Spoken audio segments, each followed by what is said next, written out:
Hi, everybody. Welcome. I'm Leah, and I'm delighted to be returning here to Strange Loop for the third time. Just out of curiosity, were any of you at my talk 2 years ago about knitting? A couple of you. Oh, that's exciting. All right, forget everything you learned there, because knitting is totally different from weaving. So if there's one takeaway I want you to get from this talk, knitting is totally different from weaving. Which, of course, brings up the question, what is weaving? In addition to being this guy, Hugo Weaving, weaving is one of the ways we have of turning a yarn into a fabric. And it is, in fact, one of our oldest technologies. Wikipedia claims means take this with a grain of salt, but Wikipedia claims that there are some indications that weaving is Paleolithic technology, and there's definite evidence of it as Neolithic technology. So to be clear, that makes actual weaving appreciably older than Hugo Weaving, even very generously interpreted. So the point is that this is very old technology, and it's not quite as old as felting, because felting will happen by accident if you're not careful. But it's been around for a very, very long time. And I personally find that very exciting, because it means that there have been countlessly many extremely smart people throughout the entire world, throughout history and prehistory, that have invented subtly different weaving techniques. So there's pretty much infinite subdomain knowledge you can have about weaving. Which is exciting to me because, if you're ever having one of these days where you feel like you know everything, I don't have these days, but maybe you do. If you're ever feeling bored, you can just pick up weaving and there's this infinite to know. But what all of these branches have in common is that they involve interlacement. So some set of yarns is crossing over and under some other set of yarns. In particular, the kind of weaving I'm talking about today, there are two sets of yarns. So there's one set running the whole length of the fabric, which is what we call the warp, and there's another thread or set of threads that's crossing back and forth to interlace with it, and that's called the weft. A lot of people have trouble remembering the difference between these terms. It may help to remember that weft is just an archaic past tense of weave, so the weft is the one that was weft into the warp. This particular swatch represents the very most basic possible weave structure, which is called plain weave, in which the vertical and horizontal strands are just alternating which one is on top in a perfect checkerboard, right? So at this crossing, the weft is on top, and on all of its neighbors, the warp is on top.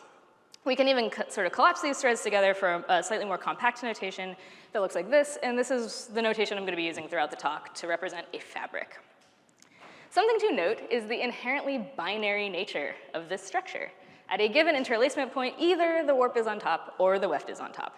And I'm guessing that some of you may be perking up at the use of the word binary here because you know why the binary nature of weaving is important sort of to this audience in particular. And I will get back to that in a couple of slides, I promise. So this is a woven thing. How did we get here? We likely used a tool called a loom. What even is a loom? Good question. A loom is any device which can hold the warp threads, the long ones running the length of the fabric, at a reasonable tension, and ideally it will help us make that interlacement a little bit easier. So maybe some of you have met one of these before. Show of hands, out of curiosity. I've found that it's kind of gendered. But a lot of you have maybe seen one of these at a summer camp. And what happens is you string up some loops top to bottom on that, and then you go in with that sort of little metal hook, and you go over and under and over and under, and then you pull another loop across to interlace with the other ones, which is a really good way to keep kids busy at summer camp. And if you, for example, wanted to kill 20 years as your husband straggles back from the Trojan War, this is also like a really good way to get weaving done. But if you actually want to be weaving yards and yards of fabric, it is not practical to have to go over and under and over and under every single one. So what most looms do is they give you some way of forming a shed. A shed is an area formed when some, but not all, of the warp threads have been lifted up. So this is magical because it means that when you pass the weft thread straight through in a straight shot, it's going to be over some of them and under some of the other ones. And this is one of those concepts that is simultaneously extremely basic and extremely magical, I think, because you're doing this very simple mechanical motion, subsetting some threads, and then doing another simple mechanical motion to interlace them together. The basic mechanism that does this, that forms this shed, is called a heddle, and it's simply a little hole that the warp threads go through. So if the heddle goes up, the warp thread that is associated with that heddle will also go up. This is a very basic kind of loom still, in which the odd-numbered threads are each going through a heddle, and in this particular case, the evens actually are going through a space between the heddles, which you can kind of think as itself heddles, I guess. This is enough to accomplish the plain weave, because you can lift up the whole heddle frame to bring the odds above the evens, and you can push it down to bring the evens above the odds. So you have a small, rigid mechanism that can separate the warp into two subsets, which is enough for the plain weave. But you can't do a weave structure that's more complicated than that plain weave without having to do some manual interlacing. In this picture, they have done that with that green yarn. On the other end of the loom control spectrum is the Jacquard Loom, which looks like this, and which, by the way, was not invented by Jacquard. It was invented by a bunch of people, including Bouchon, Falcon, and Vaucanson. Some of you have heard of this buddy before, and it's what I was referring to when I said that the binary nature of weaving is historically interesting to computer people. That's because the Jacquard loom in particular has a mechanism in which every single warp thread can be controlled by a program encoded as a punched card, right? So that's notable to us because this idea of encoding binary data on a punched card would go on to inspire lots of early data storage and early computing history. It's really cool. It's also super not relevant to us today. This is not a talk about Jacquard looms. Somewhere between that little rigid heddle loom with its two subsets, odds and evens, and that fully individualized heddle control of a Jacquard loom is a loom like this, which is a 4-shaft floor loom for hand weaving. So this particular loom is a modern sort of mid-range floor loom of the kind you might buy to weave scarves or table runners in your house. This particular model, I think, would run you about $500. When I say that it is a 4-shaft loom, what I mean is that there are 4 heddle subsets defined by these wooden frames across the top. So each warp goes through a heddle associated with just one of the frames, and it goes between the heddles on all the other 3 frames. And to use this loom, you would sit in front of it, and you would press a pedal to raise up some of the shafts. I'm saying shafts and frames interchangeably. In this context, they are interchangeable. So shaft means frame, and frame means shaft. So you sit in front of it, you press a pedal, and you're going to raise some shafts. But wait a minute, there are 11 pedals. Why are there so many pedals? There's only 4 frames. And it turns out that this is actually configurable. There's any one of these pedals can be tied to any subset of the frames. This mapping is called the tie-up, and it is an important creative tool for the weaver. And talking about sort of the tie-up and why it's an important creative tool for the weaver is the premise of the rest of this talk. So first we're going to go into a little side tangent about the notational system that hand weavers use. This notation system is called a draft. So in the bottom left corner, you see a woven interlacement, just like the same notation I showed you before. This one is slightly more complicated than a plain weave. It's still considered very basic. It's called a twill weave. So the basic concept with a twill weave is that in this case, you've got the weft going over 2 warps, then under 2 warps, then over 2 warps, etc. In the next row down, it's still going over 2, under 2, but the whole thing has shifted by 1 from the previous row. And because it's over 2, under 2, this is called a 2x2 twill weave. The part at the top left is called the threading. This threading representation is showing us which thread is associated with which heddle frame. So in this particular threading, that leftmost warp is passing through a heddle in the 4th frame. So whenever the 4th frame is lifted, that leftmost warp will go up with it, as will the 5th, 9th, and 13th warps as well. So this is something I just want to take a moment to emphasize. Again, we're talking about physical things, and threading a loom is actually kind of a pain to do because you actually have to measure out a bunch of warp threads. You want them to all be the same length. You want them to all be the same tension. You don't want them to be intertangling with each other. And then you have to pull every single one of them through a little hole. So this threading is something that you probably only want to do once per fairly long piece of fabric. Keep that in mind. On the bottom right, we have the treadling. And for our purposes, again, treadle and pedal are synonyms. So the treadling is simply which pedal you're pushing down at any sort of time step along the sequence of weaving. So each row corresponds to one raising of the warp, putting the weft through, and then letting the warp back down. So in this case, of course, the first row, you're going to be pushing down on the leftmost pedal, and then the second from left, et cetera, 1, 2, 3, 4. So if you push the leftmost petal, which warp threads are raised? Those of you who are thinking, well, that depends on the tie-up, have been following along very well with the talk so far, and you're absolutely correct. So the tie-up defines that mapping between a petal and some number of petal frames. So in this case, the leftmost petal is tied to the back two frames. To find the warps that will be raised, we simply read up. We can trace up to see which frames are going to be selected by that petal, trace over to the associated warps, and then draw them down into the representation of the fabric. And we would, of course, continue drawing in the rest of the fabric the same way to get the full interlacement. So I was talking about this notation with a friend of mine, and I was saying, oh, it's this really cute little sort of compact notation for talking about mechanically what happens when you're weaving. And my friend was like, oh yeah, weaving drafts, those are just matrix multiplication, right? And I was like, yeah. No, I have no idea what you're talking about. I've never multiplied a matrix in my life. So, okay, unfortunately, when you Google for weaving matrix and multiplication, you get this picture, which is completely unhelpful. But fortunately, at the same time, I was actually taking a machine learning class. And unfortunately, at the same time, I was taking a machine learning class. So shortly thereafter, I had reason to watch this completely amazing YouTube series by Grant Sanderson. So this is 3 Blue, 1 Brown. If any of you want to learn about matrices or like learned about matrices but kind of hate them, if you want to stop hating them, this is some really good YouTube content right here. And he talks a lot about what it means to multiply a matrix, and it's on various conceptual levels, which is all completely fascinating. But all that we really care about right now is that matrices are grids of values, or a list of lists for the programmers in the room, which I guess is everybody.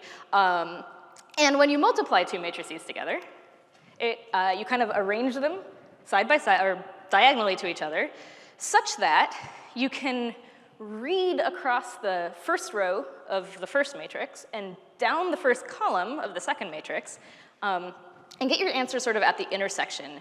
Taking pairs of elements, you take sort of the corresponding element of each one, so top one on the top first column, left one on the first row, multiply those together, moving down and across, multiply those together, add it to what you had, keep going, and eventually you reach an answer for that position. Since that was the top row of A and the top column and the left column of B, this is the top left value. There's lots of reasons why this is cool and interesting, probably, definitely. But basically, you keep going, and you do the same thing for all the cells, all the rows and column intersections, and you get something that looks like this. In this particular case, I think this is actually really ugly, because these numbers got huge. This is fortunately not a problem we have, because in weaving, we're using binary states. So I'll show you what I mean. If you look at these weaving drafts, everything is either on or not, right? So petal is pushed or it's not. A petal is tied to a heddle frame or it's not. A warp is allocated to a frame or not. And in the final interlacement, either the warp or the weft is on top. This is going to really simplify our arithmetic because we're going to be multiplying by zeros a lot, and then we're going to be adding zeros a lot, and these things are very easy to do. So the way we're going to get to the actual fabric, it turns out, is that we're going to multiply the trebling times the tie-up, times the transposed version of the tie-up, and then we're going to multiply that times the threading. So let's look at the first multiplication operation first, right? So as I said, we actually need a transposed version of the tie-up, and this is just sort of due to how we arranged them on the page in the first place. So we flip the tie-up across a diagonal. In this particular case, the result is absolutely the same. So taking the first row and column, we get some filled-in boxes and some that aren't, which we can kind of think of as, of course, ones and zeros. So that first row and column, we want 1 times 1, 0 times 1, which is 0, 0 times 0, which is still 0, and 0 times 0, which again is 0. And so that, of course, works out to being 1. Great. We have a 1 in this position. By the way, this isn't actually strictly binary because you could be pushing down more than 1 petal in a row. Again, the petals are physical things which a weaver is pushing down with their actual legs, with which of which most weavers have at most 2, but you can, push down more than 1 petal with 1 leg. It's sort of straddle between them, et cetera. So what you'd actually do, in this case, if you had more than 1 petal down, is you would threshold. So in the final arithmetic, 0 would still mean 0, and 1 or anything more would still mean just 1 on. So filling in the rest of this matrix, we end up with essentially frames per time step. And we're not at the full fabric yet, because we haven't multiplied out to find out what each frame means in terms of threads. However, for what it's worth, in this particular case, it already kind of looks like the fabric, doesn't it? And that's because in our case, the threading is actually just the identity matrix repeated across. Sorry, I'll come back to that concept. So the fabric is actually just repeating out the frames per the step. And actually there's a bit more hijinks because this is transposed again because of the way we laid it out, but we get back there somehow. That should actually have been a diagonal flip, but Keynote doesn't do that, so just use your imagination. Okay, so we've come back full circle on the draft. That's what it means, that's what it looks like. And there are 2 takeaways I want you to think about with respect to this notation. One is that it's all purely mechanical logic, right?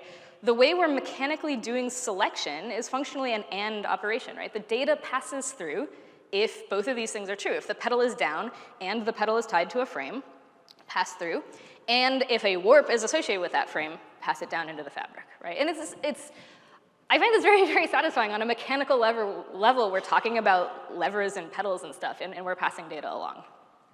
The other takeaway from a design perspective is that all 3 components act together to produce the final fabric in a way that often feels kind of emergent. So there's a sense in which anything you wanted to change in the tie-up, you could just change in the treadling instead. However, there's a sense in which altering a specific one gives you a way to think about your design that the other ones wouldn't. So, for example, in this case, both the threading and the treadling are, as I said, they're the identity matrix. This is a really common setup, and it actually has its own name. We call it like a straight draw or a straight treadling. And it's really common because a lot of times when you have all 3 of these ingredients coming together, you want to keep 1 or 2 of them constant when you play with the 3rd one. So to show you some sort of juicy examples of that, here are several fabrics with the same threading and tie-up, but different treadling, right? So it's really easy to switch the treadling midway. This is a decision you're making at every time step. And as I said, you can push more than 1 petal in a row, so you see that in the bottom right example there. And sort of conversely, here are several fabrics with identical threading and treadling, but different tie-up. I've also switched to 8 shafts here to give you a little bit more complexity view, and this is a pointed threading instead of a straight threading. So physically speaking, changing the tie-up is a bit more work. You do have to like untie knots and retie knots, but you can totally still do it in the middle of changing a weaving draft. What you don't want to do is change the threading, right? So that kind of raises the question, how should you thread your loom, right, to get maximal utility out of the threading that you have and not want to change it? Of course, that depends on what kind of thing you want to make, right? But just thinking about sort of the theoretical limits here, how do you want to think about threading a loom? One way to think about it is that you have as many unique pattern rows as there are combinations of frames available to you. So minus the useless ones, and I'll say what I mean about that in a moment. So what do I mean, right? A unique pattern row means that the 2 highlighted rows here are actually the same, right? This particular pattern happens to step through its pattern rows in order and then back again, so it's sort of easy to see where the unique ones are. And this pattern row is what happens when frames 1, 3, 5, and 8 are up. And depending on the tie-up, I could have any combination of the frames available, right? So for a 2-shaft loom, I have 4 possible combinations, right? Either shaft 1 is up, or shaft 2 is up, or neither of them is up, or both of them are up. Except that those last 2 are kind of rubbish, because if everything is either up or down, you're not interlacing, and if you're not interlacing, you're not making fabric, you're making a pile of yarn. So we try to avoid that. In a 4-shaft loom, you get a lot more. You get 16, you get 14 if you don't count the bad ones. And this is actually kind of an overwhelming way to think about weaving design. Especially, this is a 4-shaft loom. some of these floor looms go up to 24 shafts, right? That possibility space gets quite large. But all right, I said that some possible pattern rows are kind of rubbish, so what if we started with something that we know is good and think about subsetting it from there? Good. That is one way of thinking about the central premise of a style of weaving called network drafting. So this is a relatively new style of frame weaving. When I say relatively new, I mean it was inspired. No, I really do mean relatively new. It was inspired by this 1938 math French monograph by Brandon and Guiget. Unfortunately, this monograph was published in a run of 200, so they're really hard to get your hands on. But this style of weaving really kicked off later in the hand weaving world with the introduction of hobbyist-level CNC looms, computer numerically controlled looms, right? Because it really shines on that sort of 16 to 24 harness range, which is to say it's not the full Jacquard that industry had already switched to at this point, but it's a lot more shaft than a normal person wants to think about in their mind.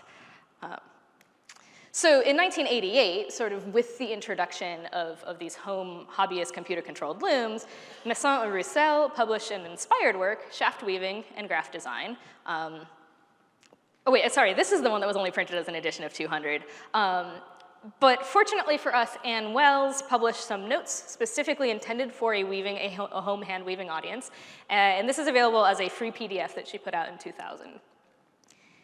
And in between those two, Alice Schlein wrote and published Network Drafting and Introduction, which is currently available as a print on demand. And this is absolutely where I would recommend that you start if you're interested in this topic. And I'll be using some images from her book later in this talk. So again, 1938, publication of this math monograph, and then it was really picked up in earnest with the availability of computer-controlled hand looms, which have existed roughly alongside personal computing.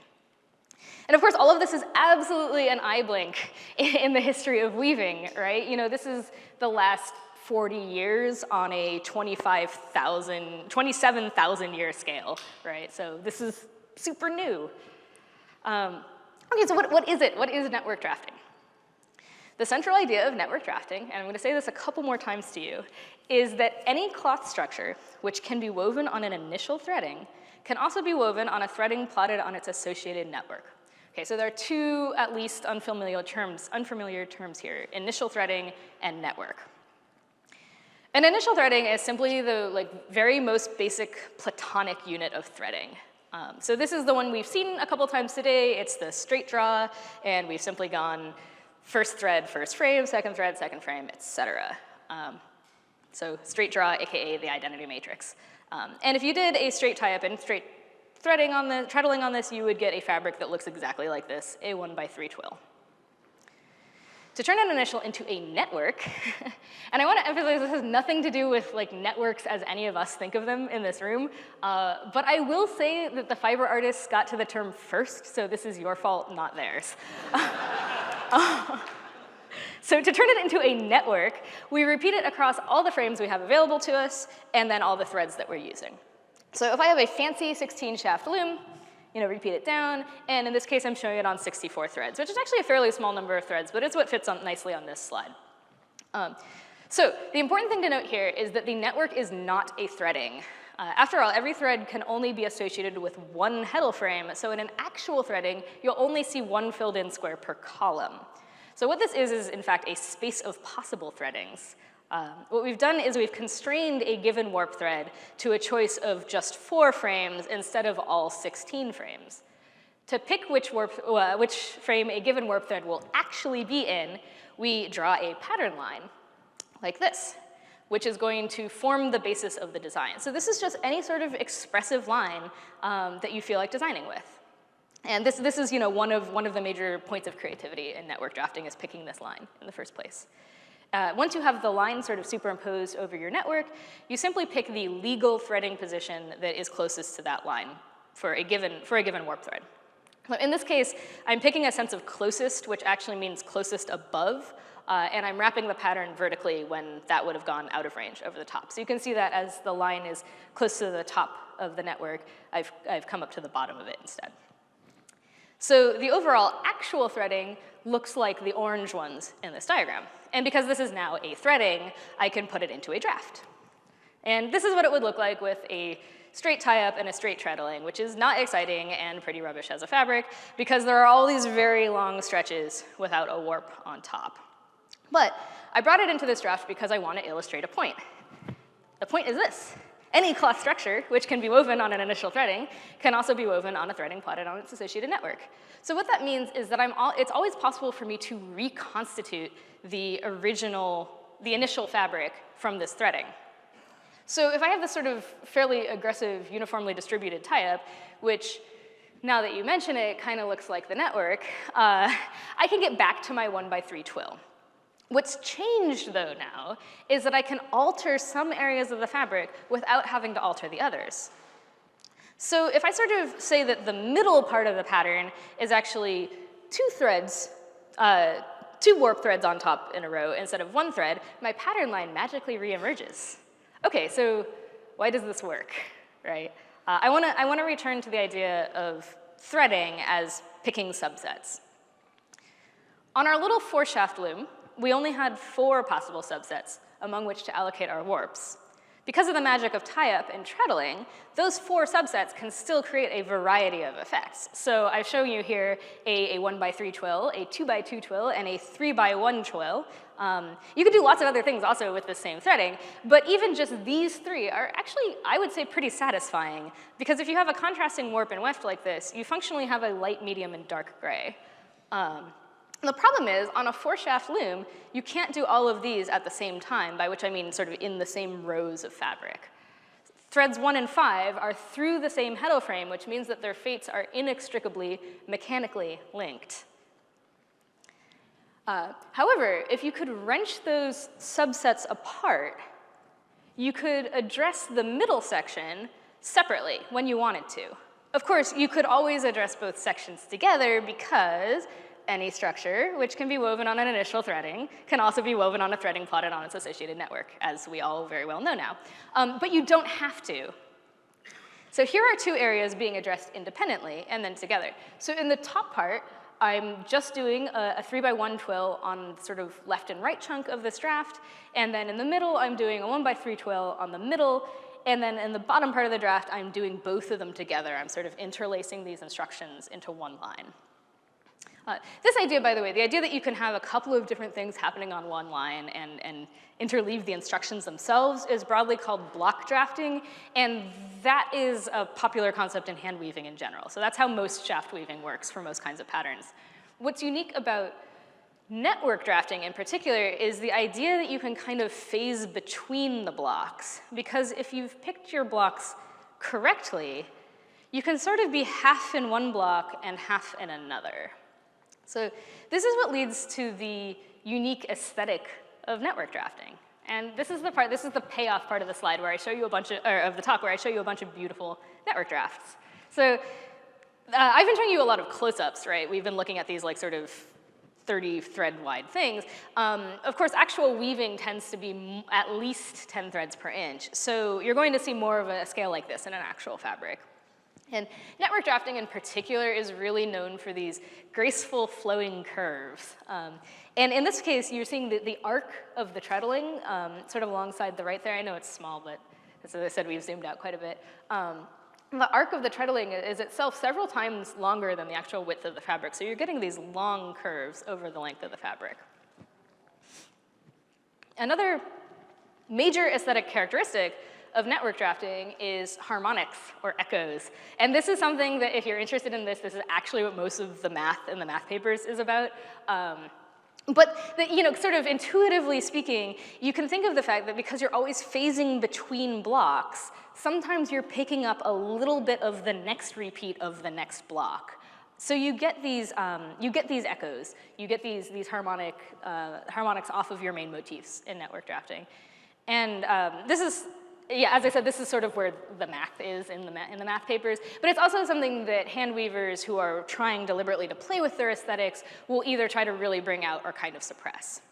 So again, an aesthetic hallmark of network drafting. And here's an example of a network drafting that is also doing sort of a more normal block structure on the sides. So you see that the areas at the edges have just these kind of like normal diagonals. And it's a little small and hard to see, but you can see that the threading like up in the corners is just our normal straight draw threading. And then in the middle, they break apart and shift together. And my final network drafting example here has the same threading and tie-up as each other. There's 3 examples here, but it's different treadling between them. And remember, because treadling can be decided over the course of weaving, this very same fabric could shift between being these 3 fairly different seeming patterns at the whim of the weaver. So I did say that these treadlings, these sort of many shaft treadlings, can be hard to remember, but that internal logic that you're always sort of going in these shifting twill diagonals, so like up and over and then up and over and then up and over, has a rhythm of its own. And because of that, I think of this as a primary example of hand weaving in the flow state, right? It's an improvisational process between the math setup that the weaver has done in advance of weaving and then the actual process of them sitting at the loom, getting into the rhythm of what this network looks like. Network drafting. And I think network drafting is truly beautiful. But my goal for this talk is for you to be excited about weaving in general. And this is just a teeny tiny piece of weaving. So if for whatever reason network drafting didn't get you excited, I want to show you a couple of other cool weaving tricks. So even just with the same kind of loom we've been talking about, this like shaft loom idea, there's a whole bag of tricks around weaving more than one layer of fabric at the same time and then bringing them above and below each other. So you can actually do this double weave on just 4 shafts, if you're clever. There's also double weave network drafting. I found a PDF 3 days, it's changing my life. You can get very far down this rabbit hole. Or if you just like plain weave, there's these techniques where you're using color and weave in which you're actually being careful about the colors of the warp and weft to pull out these meta patterns even with, this is just a plain weave, right? It's just that checkerboard pattern, but because the warps and wefts match each other, you're getting this emergent stripy behavior. Okay, if that's not enough for you, going further afield, how about triaxial weaving, right? This has all been 2 subsets of yarns interlacing each other. You could have more. You could have 3. You could probably have more. I don't know that. Don't quote me on that. I don't know if that's true. But 3 is definitely possible. And getting weirder in a different direction, here's a Goz Weave in which the warps themselves displace around each other. So each half twist is held in place by the weft and then paired with another half twist back to its starting configuration. This is a really, really simple version of this technique, and there's an entire enormously complicated subset of Japanese weaving techniques that like this is the building block for. Also, if anybody's ever done spring lace, which is a Nordic technique, it's arguably sort of a degenerate case of this. So like I said, there is so much weaving to think about. But probably for some of you in the room, if you've never woven before, this feels maybe still pretty abstract. So I actually want you to go out and play with this. And with that in mind, everybody gets a loom. Check under your seat if under your seat is where you store your laptop.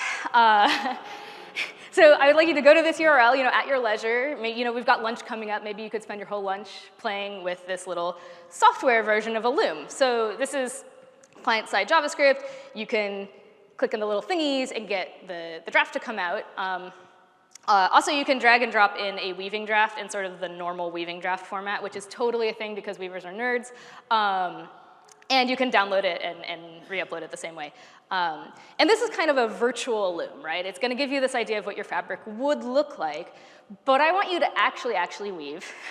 So hit the render frames and download button, and it's going to give you this little cut pattern, which you can then actually cut out of cardboard and make yourself a loom. So this is...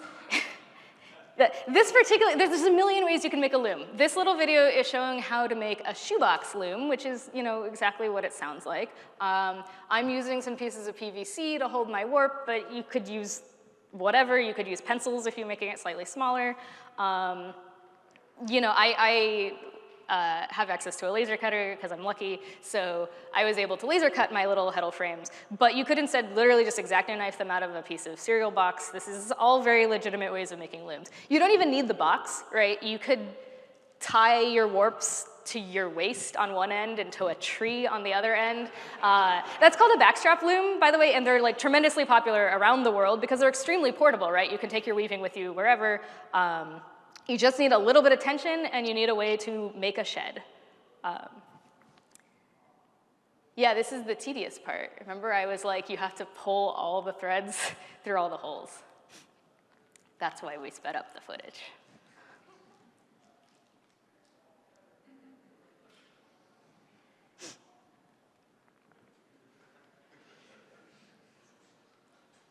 But the point I'm trying to make here is that people have been doing this for actual ever, and you can too, and very easily, whether virtually or in actual reality. I really encourage you to go out and do this thing. And I have this one with me, so you can come play with it at lunch. The good part's coming up. Oh yeah, here it is. Oh, yeah.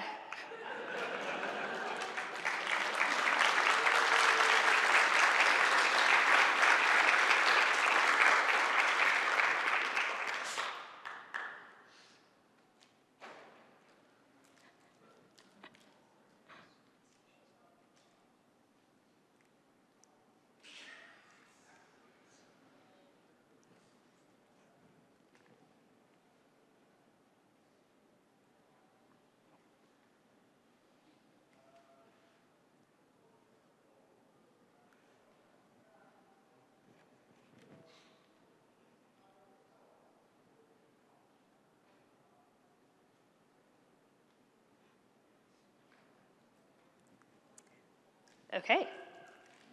Thank you very much. That's been weaving.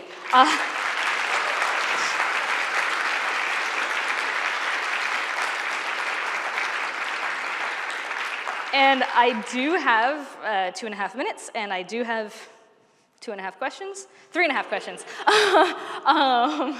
So I'll do the easy ones first. What does a triaxial loom look like? They, as far as I know, don't exist.